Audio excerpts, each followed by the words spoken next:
जय हिंद दोस्तों। मैथ में हम जो है अगला टॉपिक लेके आए हैं जिसका नाम है ट्रिग्नोमेट्री। देखिए दोस्तों, ये ट्रिग्नोमेट्री जो है वो पहला चैप्टर है, यानी कि ट्रिग्नोमेट्री की आज शुरुआत हो रही है इस टॉपिक की। तो ट्रिग्नोमेट्री में हम आगे बढ़ते हुए सबसे पहली बात जो है ट्रिग्नोमेट्री के बारे में बताएंगे।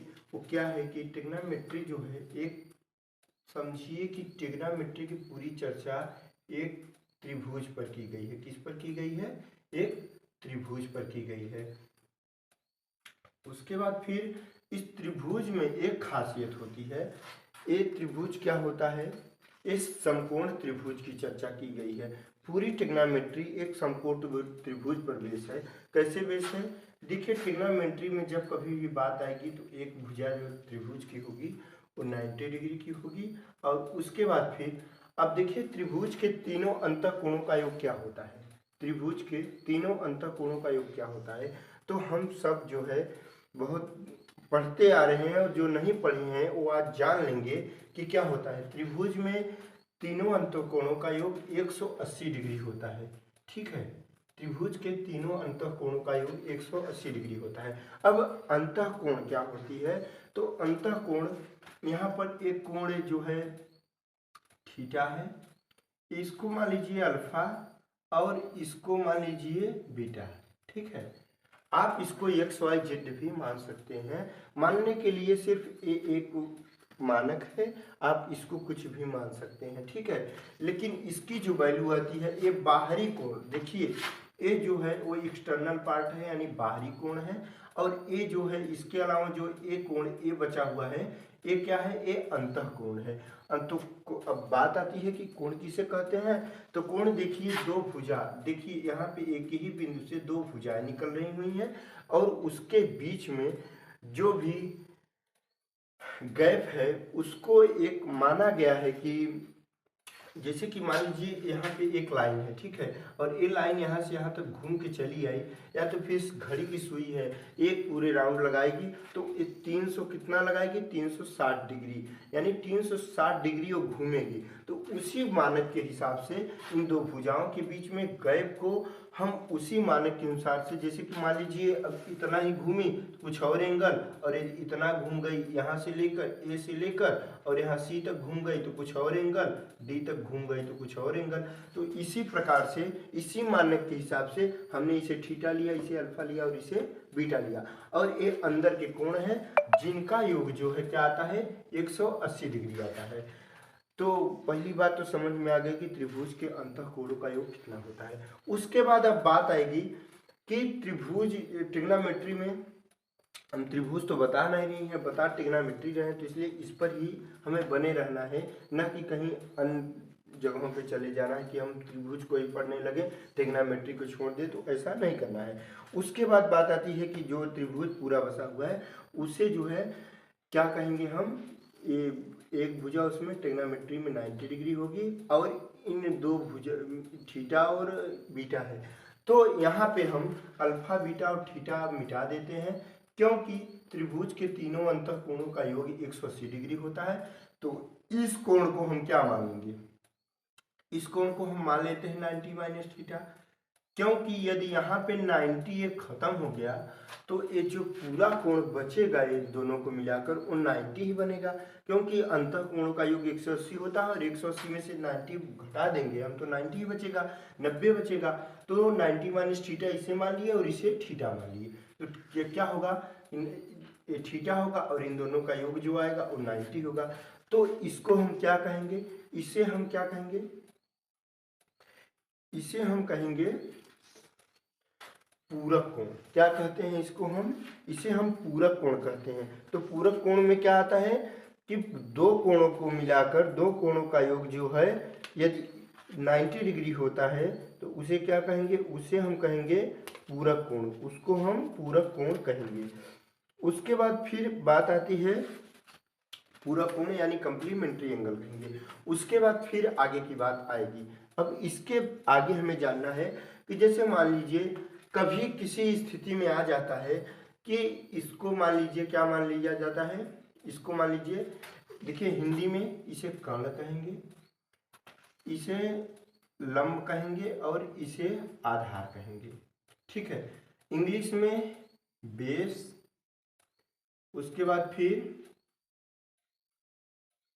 हाइपोटेनियस कहेंगे और इसको कहेंगे परपेंडिकुलर।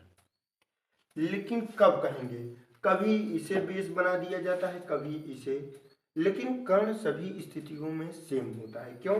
क्योंकि जो कर्ण है वो किसी भी त्रिभुज की सबसे लंबी भुजा होती है और यहाँ ट्रिग्नोमेट्री में 90 डिग्री के सामने वाली भुजा जो है कर्ण वो फिक्स रहती है, उसका अदलाव बदलाव नहीं होता, क्योंकि वो जो है ट्रायंगल में सबसे बड़ी भुजा होती है।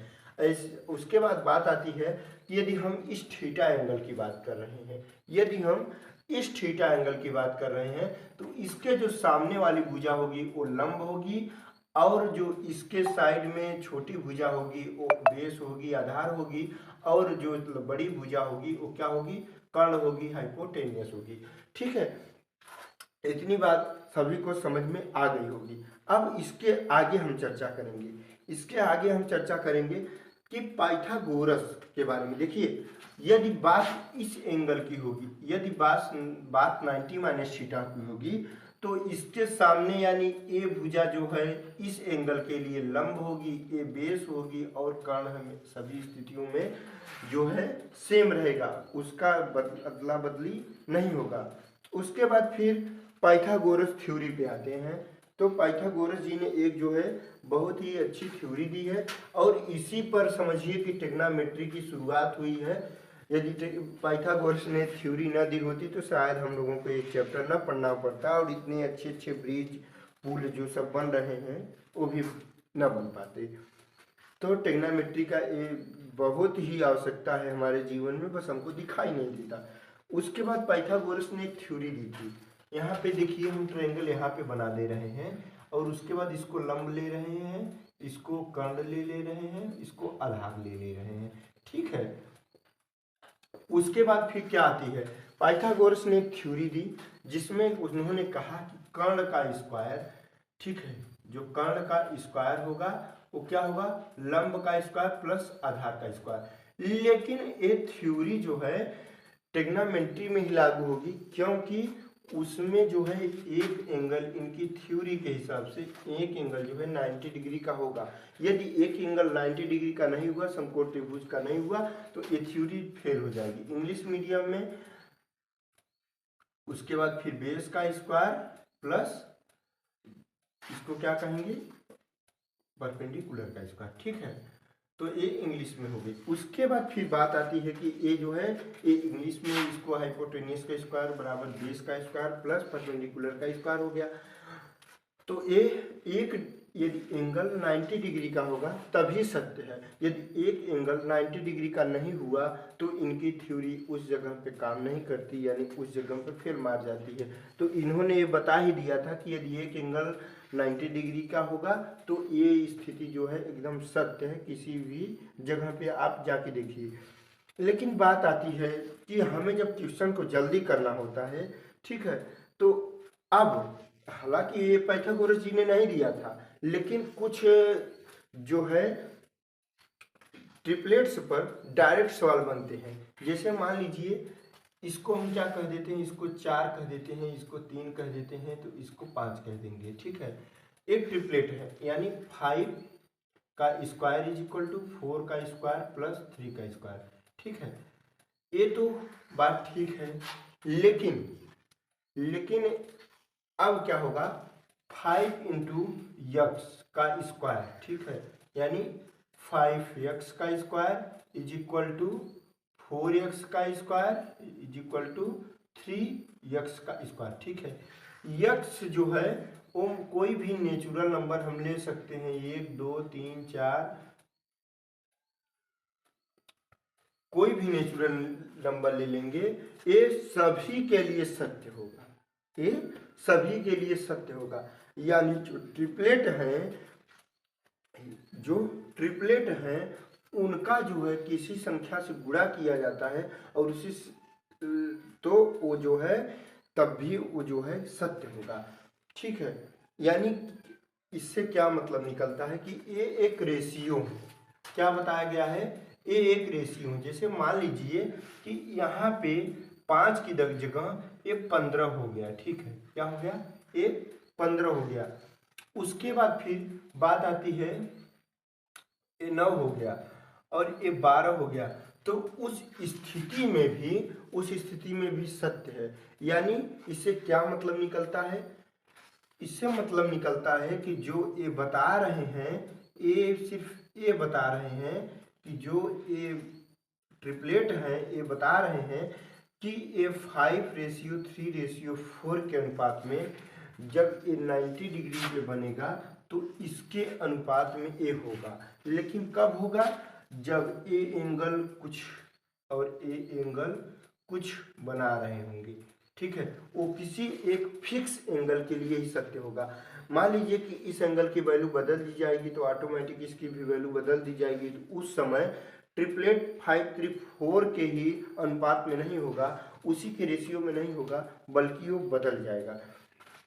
इसीलिए एक ही ट्रिपलेट नहीं बल्कि कई ट्रिपलेट आए, अन्यथा ये तो एक ही ट्रिपलेट आ जाता। लेकिन बात ये है कि जब एंगल की बात आई तो इसी के कारण जो ट्रिपलेट हैं वो बदलते चले गए और बहुत अधिक हो गए।